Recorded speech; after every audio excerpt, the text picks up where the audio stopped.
TWM podcast.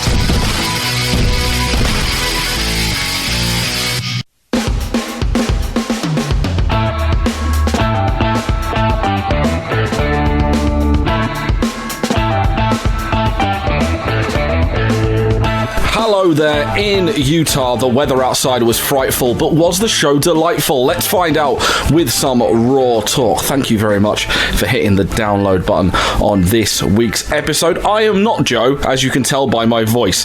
I am Matty Deller filling in for this week. Thank you very, very much for joining myself. I'll introduce my co-host in just a few seconds' time. This is a TWM podcast, bringing you wrestling content 6 days a week from all corners of the wrestling globe. Available on Apple and Google Podcasts, Spotify, Stitcher, Acast, TuneIn, Podbean, YouTube, and wherever else you get your pods. Wherever you're listening to, by the way, could you please leave a rating and review? 5 stars, if you don't mind. Thanks. Also, if you're watching us on YouTube, thank you very, very much for doing so. Please subscribe and punch that like button so we can get the algorithms or how the internet works. I don't know. I'm old. TWM Podcast. We're also brought to you by We Love Sport, powered by them. They are a fantastic app, finding your nearest sports bar, showcasing the latest WWE pay-per-views and events from all kinds of sports. They have over 400 of the best sports bars and pubs in the UK at your fingertips. And not only that, you can book front row seats so you do not miss a ting. Check it out, Apple Store and Google Play Store. There, follow We Love Sport at We Love Sport UK and check out welovesport.co. If you're in the market for wrestling swag, last bit of admin from me here, use the code TWM Wrestling at wrestlecrate.co.uk. WrestleCrate, we work with them. They are absolutely fantastic and they provide the best wrestling swag in a monthly box in the game today. So use the code TWM Wrestling for a free autographed item in your latest WrestleCrate at wrestlecrate.co.uk. But enough waffling, let me introduce the co-host for this week's Raw Talk. She did a fantastic job last week in basically being miles better than Tom is, and Tom's going to listen and it's going to hurt his feelings, and I'm okay with that. But joining me once again this week, it's Victoria. Hello there. Hi. It's an interesting Raw. They've set up some things. Some stuff happened. Some stuff nearly didn't happen. The whole show nearly didn't happen because of weather. Let's jump right into it and let's talk about Raw. The main event of Raw saw Ricochet see off both Bobby Lashley and Seth Rollins to earn a championship match at Super Showdown against the WWE Champion Brock Lesnar. However, post-match, Lesnar jogged down to the ring, popped on an F5 on Ricochet to stand tall at the end of the show. I think, first of all, Victoria, I don't know about yourself, but for me personally, I'm delighted for Ricochet. Main event title match, even on one of these morally questionable pay-per-views like Super Showdown. It's great for him. It's absolutely fantastic to see someone like Ricochet in that main event against someone like Brock Lesnar. Absolutely. There's no way he's going to win. There is fucking zero chance he's winning this match. There's no way, but he really did need this, and there was some kind of hint that he was going to be the one that walked away in here. Like, we've seen Bobby Lashley so busy with the Rusev stuff, and yeah, he big contender to face down the line, and this wasn't the time for him to win. We've seen that several times. Again, it didn't make sense, but we've seen Ricochet over the past few weeks, especially on the build to Royal Rumble.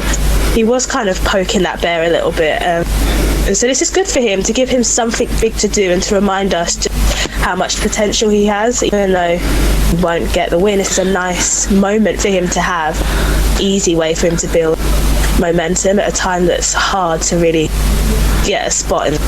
Yeah, it's an interesting little setup we have going into this, because we've got a massive show leading into the massive show. So you've got like this thing, and also, even though I don't think you meant it, the saying that Ricochet was poking the bear is a great euphemism for the fact that Ricochet and Brock Lesnar have been exchanging kicking each other in the dick.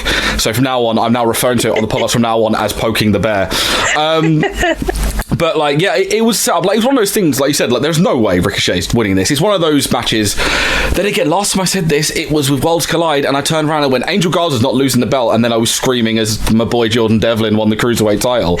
So, but this is obviously completely different. But even then, even the main event, I saw the triple threat match, and I was like, you're a heel, you're in a program and you're also a heel. They've got one face in this, and and you're the only one that's going to win, but you're only winning, and we know you're going to lose, and it's going to take the edge off it, because it's just, you get them a lot sometimes, especially on WWE shows, where you look at it and go, well, they're going here for this, so there is zero chance this man is winning a belt, and even if he wins the belt, it makes no sense.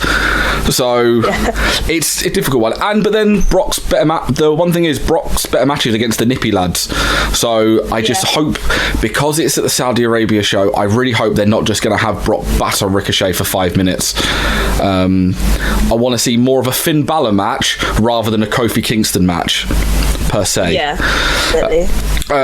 Seem to be moving Bobby Lashley away from the Lana Rusev sub, which is just good for all people concerned. And also, I clocked this. I was kind of throwing, isn't this like the third straight week that Brock Lesnar's been on Raw? Like, yeah, he's actually turning up to work. 2020 seems to be the year where literally anything could happen in the WWE. So yeah, wow. Brock Lesnar being asked to turn up is the craziest thing that's happened so far. Speaking of crazy things, well, for WWE's protocol, I'm pretty sure everyone on the internet called this for the last month or so. Charlotte Flair was set to announce her Mania opponent for realsies this time after last week, but she was interrupted by the NXT Women's Champion, as they called it on Raw, because it's NXT Champion on NXT, but it's NXT Women's Champion because Raw is sexist. I don't know. Who made the choice for her, saying it's me. Flair walked away, wooing with no real answer. I think if you read the internet, everyone said that this was pretty much nailed on, as this continued kind of hammering home that NXT is as big as Raw or SmackDown. However, like, I'm really excited at the prospect of Rhea and Charlotte being given a platform. This would have been, I missed a lot on Rio. This would have been before you were on part of TWM, but I did say just before the end of the year that Rhea has potential to be bigger than Becky. Oh yeah, definitely. I'd agree with that. I do believe Kayla was on the same podcast and said she has potential to be like the new Cena, like the new face of the company, and I completely agree. And putting her up against the current face of the company in Charlotte, like, has me really excited. So are you hyped for this match as well? I can't wait. Yeah, they have their similarities. When you look at them, they're both so athletic, and together they could create something very special going into WrestleMania. The build will be interesting as well. See what kind of story they go down.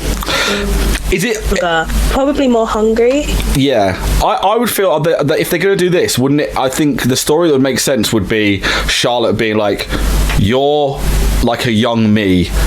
But I'm a better version of me than, like, it's gonna be one of those things of like, they're gonna do the parallels of how Rhea rose to how Charlotte rose, and maybe you have Rhea almost kind of bring up the thing going, oh well, you're a legacy and I had to work from the ground up. Like, there's so much scope for this. My thing was, this could be the making of Rhea, but I don't know about you. For me, she has to beat Charlotte. Like, Flair earned nothing from winning this match. Yeah. This is a big deal, and I think it's bigger than just this match as well. Like, this is for Rhea to walk away with the win here. This is big for NXT. This is big for Rhea and her future. Big women's, the whole, especially the NXT women. It's something so different, and Rhea could away big star. She's already so talked about and a major actor in it. Yeah. This is a big deal, and I'm really happy for her. She's so young too. Yeah, it's one of the things though. This is this difference between me and you, because the amount of times that I read the roster, like ages, and I'm just like, my life is so unfulfilled. Like, Rhea Ripley's heading into like a WrestleMania marquee match, a match that could arguably be the main event. Like, they could put Charlotte and Rhea Ripley as the main event, and I look at her and she's like 22, something like that. Like, she's around the same age as me. Yeah, but to say you're like 21, 22, so I'm like, you can't even be like, people. I'm like, yeah, no, there's still a chance you could main event WrestleMania. Mine's gone. Mine is long since gone. But yeah, no, I'm very much. The only thing I don't know if I looked at this and I was kind of proper staring. Did Rhea have like weird contact lenses in, or was it just the? Yeah, that's been a thing for a while. Yeah, I think I like it. They are trying to make her literally just, what is your gimmick? Goth. They are trying to just make it just goth as possible. Speaking of NXT, there was another big footprint from the black and gold brand. Zelina Vega went to get revenge on Humberto Carrillo by bringing in my boy, NXT's Angel Garza. But he was seen off by Rey Mysterio. Their match ended in violent fashion as Carrillo was dropped Rey with a DDT on the exposed concrete. Now, excuse me for a second here, Victoria, because I'm going to talk about how much I love Angel Garza. Because he's just I remember seeing he was in Impact for a hot minute. And I loved his uncle, his dad, I think it's his dad, Hector Garza. I adored Hector Garza and his time in TNA and in Mexico as well. And they brought in Angel Garza, and he's just killed it on every brand he's been on. He's so good. I don't know whether this is a permanent call-up. I hope it is, because I am all for... As much as I've been banging the bandwagon that I want Zelina Vega wrestling more, I want Zelina Vega to be women's champion sometime this year, because she's probably one of the best. I would say she's probably one of the best in-ring competitors the WWE have that isn't wrestling. It's mad, because Zelina Vega's just levels. She's so good. But I am all for Zelina almost having this business-minded Latino horseman style stable of Vega managing Garza and Andrade. It's just...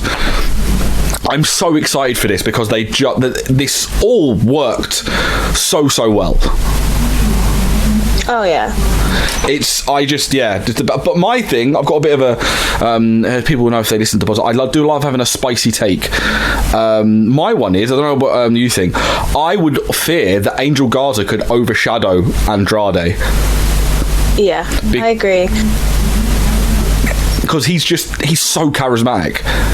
Yeah, he's got it all, hasn't he? I share your love for him. He is so fun to watch. He looks great. He moves great. He's so charismatic. And yeah. If you don't know anything about Angel Garza, last night was such a great way to introduce him. You learned so much about him in such a short space of time, and you genuinely do want to see what he's doing next. Again, I hope this is a permanent thing. He's got some good money ahead of him. It's almost... Last night was a great way. I agree. It's almost to the point, he's so good that I think unless you're going to push Garza up to the main card of NXT, but the main card of NXT is so crowded right now that he'd be much of a muchness. He's too big for that cruiserweight division. Let's let Devo do what he's going to do in 205 Live.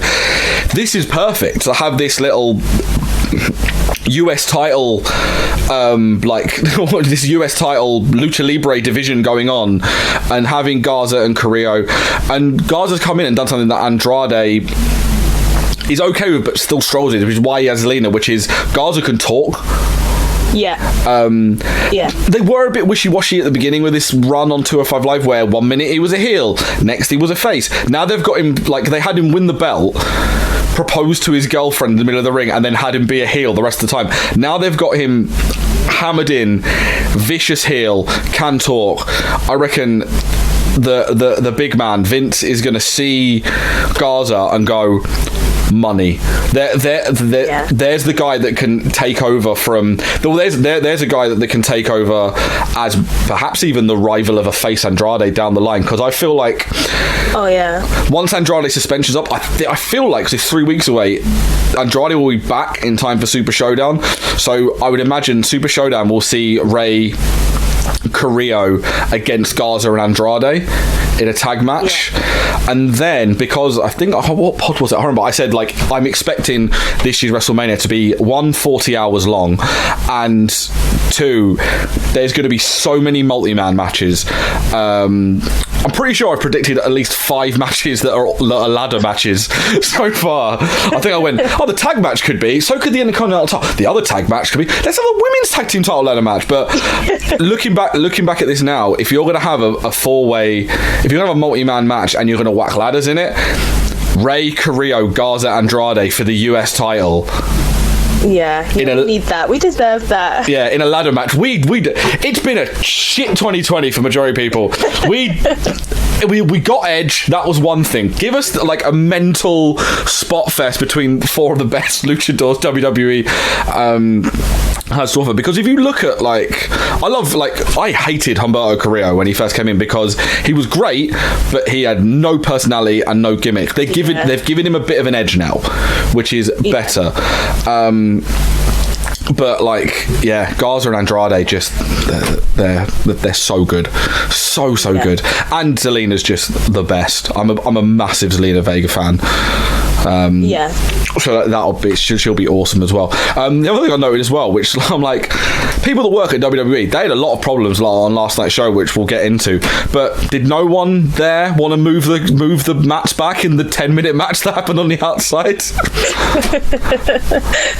I noticed that. I was like, okay, we're just going to leave this slight issue. Yeah, it's fine, cool. like health and safety hazards, right there. So that went out of the window. That was out of the window last night. They forgot all about it. I'm just imagining like Paul Heyman or Vince in his office today having to fill out a whole bunch of health and safety forms. No one put down the fucking mats again. TWM podcasts are brought to you by We Love Sport, the fantastic app finding you your nearest sports bar showing the latest WWE pay-per-views. We Love Sport has over 400 of the best sports bars and pubs in the UK at your fingertips and allows you to book front row seats, giving you the best views of the action.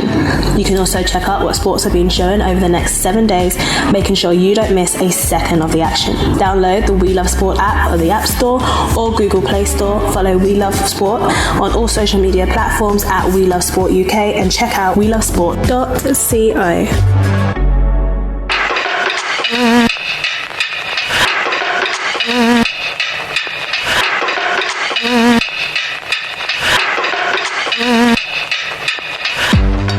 TWM Podcasts have joined forces with WrestleCrate, the original and best monthly wrestling subscription service to bring you a fantastic deal. Now, if you use the code TWM Wrestling when you sign up to a monthly subscription at WrestleCrate.co.uk, you will receive a free autographed item inside your first crate. Now, WrestleCrate brings you the best swag from the biggest companies and names in the wrestling world. We're talking t-shirts, photos, pins, DVDs, vinyl figures, and loads more from WWE, Progress, Shakara, NXT, Fight Club Pro, and loads more. That's WrestleCrate.co.uk and use the code TWM Wrestling for a free autographed item, all thanks to WrestleCrate and TWM. There's some other little bits and bobs that we are going to run through. Let's talk about the opener with Randy Orton. Like, last week with Orton and Edge was, in my opinion, one of the best dramatic segments WWE has done in, could say, decades. It was so... Actually, I'd probably say the best dramatic thing they've done since the Festival of Friendship. Yeah. On Raw and SmackDown, NXT, different story. But the follow-up, this Randy Orton has been I love no fucks given Randy Orton. When he stopped giving a shit, he's just been the best he's ever been. But with this, you could tell he is putting his all into this because the acting, the performance from Orton in this was just unbelievable. And the heat he got, the booze Victoria that Orton got by saying nothing. He didn't have to say anything. It was just, you could feel the atmosphere. Yeah. The whole time. And he didn't have to. He's in the way he moved said enough. He didn't need to talk. What needed to be said was said. His body language. This is a nice slow build. It's going to be a while to hear from him and understand why he did what he did and really go into detail. But that's what's so great. This time. And then I really... It was fantastic. It was just... The way he came in all very cocky, and then just slowly almost turned into remorse that is like feigned remorse, because he's just gonna he's gonna do something horrific again before, which is leading to this Orton Edge matchup at Mania, which I'm incredibly excited for. But yeah, it was just the fact that he started off being cocky and then slowly just went, can't do this. Like, even giving the illusion that he almost regrets taking Edge out last week is just chef's kiss. Delicious. Love it. We also got the return of Ruby Riott, which was a surprise. She appeared after Liv Morgan finished off Lana, but then I figured I was watching this and I was like, I was like, please don't turn on her, because we've just had one. Like, we don't need another turning thing. But then Ruby Riott attacked Liv Morgan. I'm hoping this is now just going to be Ruby versus Liv, rather than Lana's brought in Ruby Riott and it's going to be them two against Liv Morgan, because I'm just done with all the Liv Morgan. They've drawn a line under it. It's done now. No one wants to see Lana. we're bored of it now. But yeah, I'm happy Ruby's back, because more bodies on that Raw Women's roster is a good thing, because obviously you're probably not, unless they're going to drop the belts, you're probably not going to have a women's tag title match at Mania. Unless, then again, probably they're not going with Asuka Becky at Mania. I think they're going with something else. But yeah, it's good to have more women's feuds. If you're going to have Asuka Becky now, and you've got Ruby and Liv, and then you can have other bits and bobs going on. But yeah, no, Ruby Riott's I'm happy Ruby Riott's back. But the main talking point from... go on. I'm happy she's back, but I didn't like what they did. I think the women's tag division does need a lot of work and a lot more attention, and putting her with Liv, there was and they could have been a legit threat. So I think they missed out on something there. It wasn't a surprise. I would have preferred to have seen them reunite, see the Riott squad come back together, because again, they had so much potential. They're all on Raw together. So yeah, I think something was missed. But Ruby is very, very underrated, and she's amazing. And hopefully now, and so is Liv. We haven't seen together. They could great match. Liv was one of my Ruby. I love the idea of having a face Riott squad was very interesting to me. Sarah's not doing anything. You could bring her back in. Ruby and Liv, have them as a face Riott squad going up against Lana and two others Whack, Tamina, and whoever. Screw it. If they're fully fit, I would be more than happy with have Lana hire Nia Jackson, Tamina as bodyguards, and have the face Riott squad against Lana, Tamina, and Nia. That would work. But they've gone with Ruby as a heel, and we'll see. The other thing I've noticed is Liv Morgan is quickly becoming the GOAT of wrestling gear. Her gear has been I don't want to be creepy straight wrestling fan, but I think everyone made the reaction of "oh my god" when Liv Morgan came out at the Rumble. And then again, this time I'm liking she's putting more of herself into it, because I feel almost the old Liv Morgan with the Jersey stuff was kind of young. Well, she's ridiculously young, but almost that's old Liv Morgan, and this stuff is more suiting to her, and she's just massively standing out, which is really, really good. Yeah, she does look. Yeah, it's just ridiculous. She's challenging my girl Carmella for the best gear. Actually, no, I'm gonna get grief from everyone for not saying Naomi has the best gear. It's between those three. Mella, Liv, and Naomi have all got the best gear. Becky Lynch challenged Asuka to a women's title rematch. I don't know how I felt about this, because it was a very cocky, good promo. It was good promo from Becky. The internet 2005 deal with it meme glasses. It seemed very heelish. It seemed almost like they were trying to turn Becky, and if they are, they're idiots. But yeah, unless they're going with the whole thing that maybe they're going to have her become overconfident, and that's when Baszler comes in, and Baszler's going to bring her back down to earth. But what did you think of this promo from Becky? I mean, it was good. It was good. Can't really fault it. But again, yeah, it was quite heelish. I was looking, like, yeah, she's coming across very cocky. But if this leads to work with Baszler, it's okay. Yeah, well, if it's leading to Baszler, then I think we're all winning here. So. Yeah. We had AOP and Buddy Murphy over the Viking Raiders and KO in elimination tag match. It was pretty good. I actually enjoyed this. Yeah, it was good. I hope either isn't proper injured. But I think it was a kayfabe injury because that bump on that, like, he seemed to land really hard on his shoulder on that crossbody. But then again, the guy throws himself around for fun, so hopefully he's okay. I've not read anything online saying otherwise because the internet never lies. Aleister Black over Eric Young. Again, another good promo. Like, Aleister Black, let him talk. Like, yeah. That promo after the match was like pill taking. You could be anything you want to be, but it's not true. But like, it's just really, really good solid face promo. I had this idea of Braun Strowman putting the IC belt on the line in the Andre the Giant Battle Royal on Smack Talk, just as something different. But if they don't do that, I would be more than happy having Aleister Black win that Battle Royal. Like, give him something, because he's upwards momentum. Drew McIntyre, again, is just Drew McIntyre legitimately is one of my all-time favourite wrestlers, and he's my favourite wrestler in the WWE that isn't Carmella. I will always have Carmella as my number one favourite wrestler. I love Carmella. But Drew McIntyre, I love him, and I love the fact they've made him face. I love the fact they let him cut promos, because he is an amazing talker, and they didn't use it for the longest time. He jobbed out Mojo Rawley, and Riddick Moss was also there, existing. So good for him.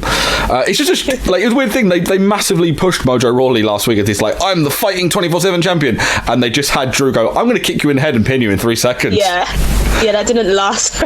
No, they seemed to got long. Like we weren't really believing in him for long. Yeah, we are already bored. But yeah, like, you got. The one thing to think about is Drew's gone from being, like, he's been heel since he turned up back into main roster WWE anyway. Yeah. It's taken him 4 weeks and 4 weeks of promos to become arguably the second or third biggest face on that show. Yeah. It's impressive. Like, and it just shows that he can talk, and I really hope the Sexy Scott sticks as a nickname, because it's just hilarious. Yeah, I think what's so great is we're seeing just him. They're letting him be Drew, and it's working. So that's he is naturally very charismatic anyway. So yeah, I could, like, they're letting, and I hate being like the indie nerd guy, but hey, I do the indie nerd show on a Wednesday. They're letting Drew McIntyre be Drew Galloway, and Drew Galloway is amazing. Drew McIntyre was almost like a third of what Drew could do, but they're taking the taps off and they're letting him go. I'm like, I can't, like, for Brock Lesnar, I'm so excited for McIntyre Lesnar at Mania. Generally, it's the first time in a few years I'm sitting there going, I'm actually looking forward to the main event of WrestleMania. Like, even though in my head I still think they might do the thing of, like, Brock turns around, hands the belt, Drew, Claymore, 1, 2, 3, and Drew wins it really quickly. I hope they have a long match, but I don't know.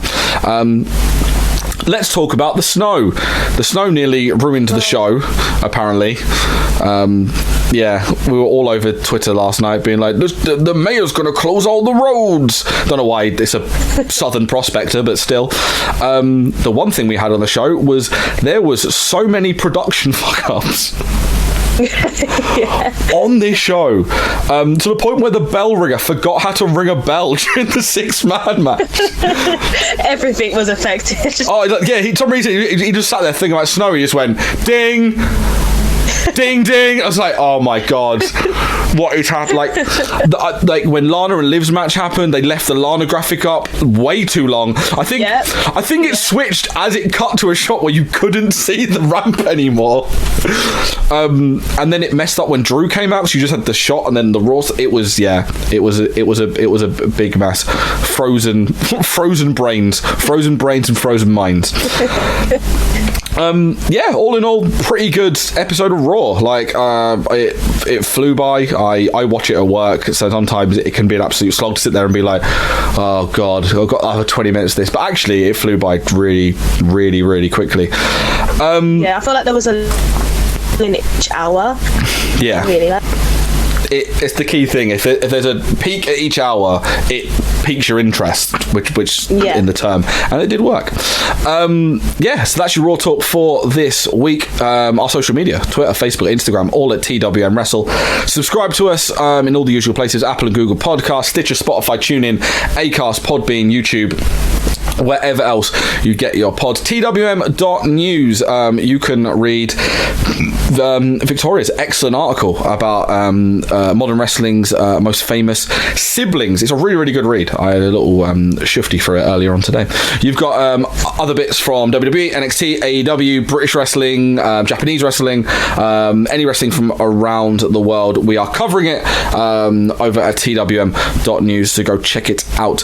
People, go check out the Taya Valkyrie interview, because apparently that's gone mental on Twitter in the last 24 hours, so please check that out. We Love Sport, download the app on Apple and Google Play Store, follow them at We Love Sport UK, because without them these pods would not happen. WrestleCrate as well, use the code TWM Wrestling to get an autographed free autographed item in your next crate at WrestleCrate.co.uk. And I can't think of anything else. Have I got anything else to do other than say, Victoria, your social media? Tezangi Victoria on Instagram and Twitter. You can follow me at Matty ID. We are at TWM Wrestle. This has been Raw Talk. Thank you very much for listening. I love you all, and we'll speak to you again soon.